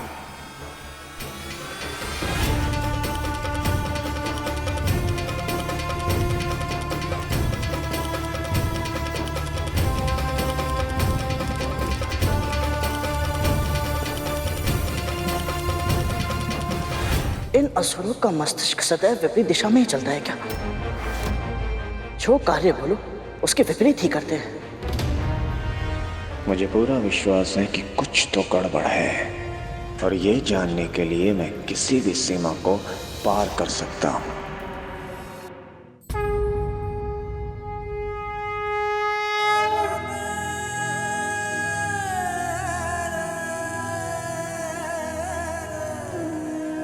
प्रिय, अभी अभी तो लौट कर आई, अब फिर से हमारा मिलन स्थायी हो पाए, इसके लिए छोटा सा विरह आवश्यक है प्रभु। देखना, इस बार मैं जब वापस लौटूंगी ना, फिर कभी आपसे दूर नहीं होंगी।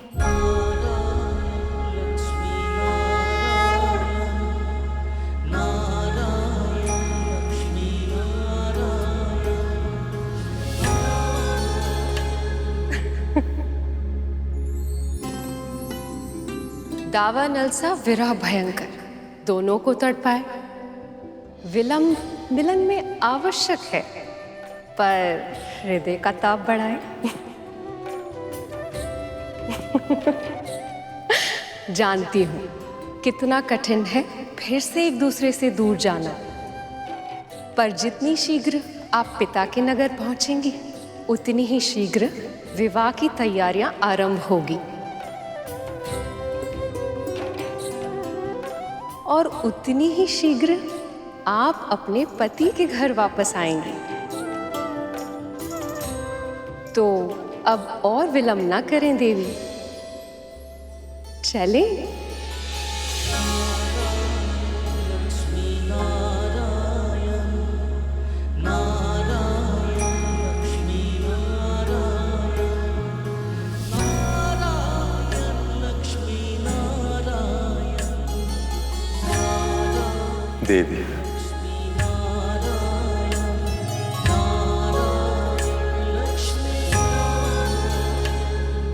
इतनी सारी अड़चनों के बाद तो हम दोनों मिले हैं। अब मैं आपको अपनी दृष्टि से एक क्षण भी दूर नहीं कर पाऊंगा। कष्टदायक तो मेरे लिए भी है प्रभु, किंतु हमें एक होने के लिए थोड़े समय का विरह सहना होगा। नमस्ते ब्रह्मचारिणे।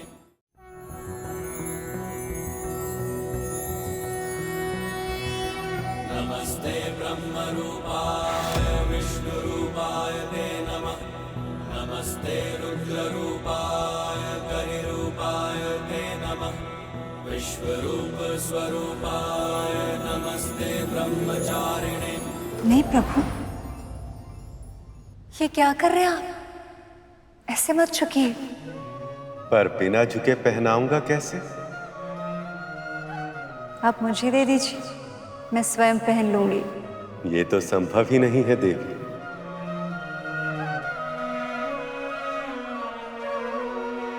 जो प्रिय के प्रेम का प्रतीक हो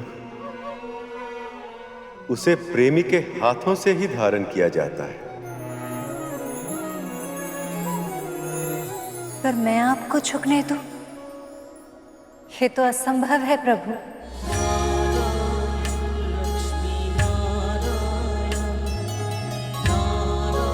क्षमा कीजिए प्रभु,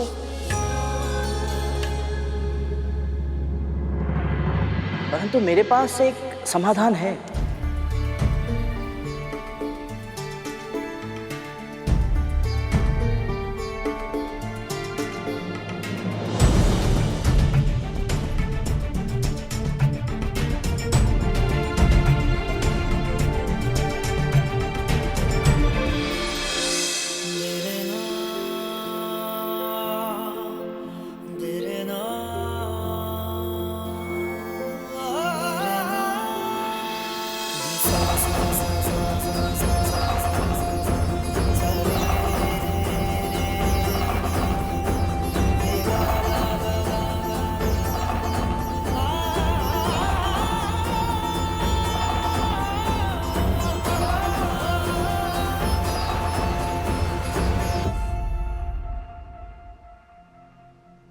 विष्णु काज में लाज।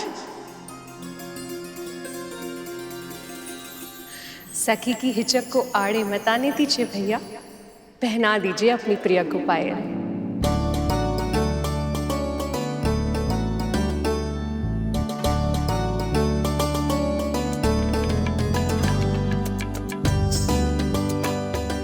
ऐसा अवसर कभी कभी ही आता है पुत्री, इसका लाभ उठाने से चूको मत।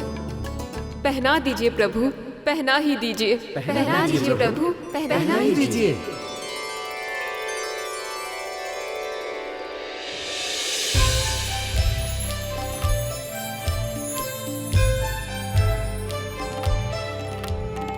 धीमी धीमी धिन धीमी धिन धीमी धिन धीमी दुंदुभी नाद सुपूर्णमय। घुम घुम घुम घुम घुम घुम घुम घुम शंख निनाद सुवाघनुते। वेद पुराण इतिहास सुपूजित वैदिक मार्ग प्रदर्शयुते। जय जय हे मधुसूदन कामिनी धन लक्ष्मी रूपेणा पालय मां। श्लो अष्ट लक्ष्मी नमस्तुभ्यं वरद काम रूपिणी। विष्णु वक्षः स्थलारूढ़े भक्त मोक्ष प्रदायिनी। माँ के पद छिनने वाला ये पात्र स्मृति चिन्ह के रूप में सदैव अपने पास रखूंगा। माँ आज्ञा है ना?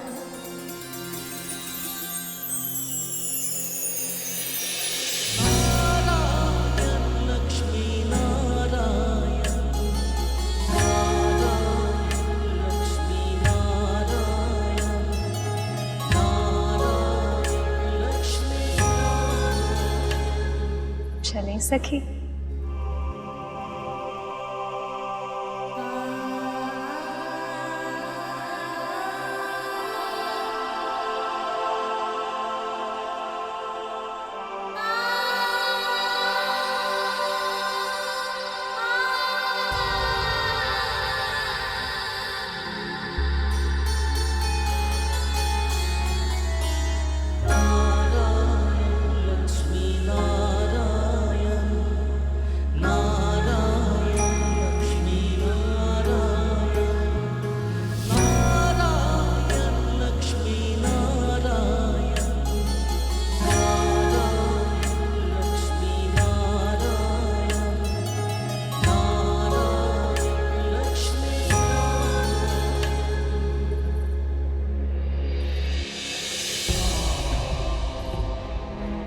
कितना अटूट प्रेम है इनमें, ये जानते हुए भी कि ये बिछो पुनर्मिलन के लिए ही है।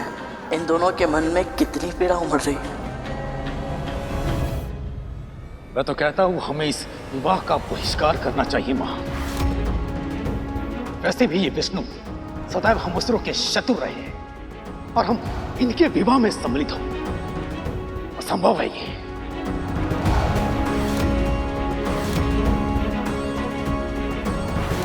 पक्षीराज गरुड़ के साहस भरे कारनामे देखने के लिए चैनल को सब्सक्राइब करें और साथ ही बेल आइकॉन दबाना न भूलें।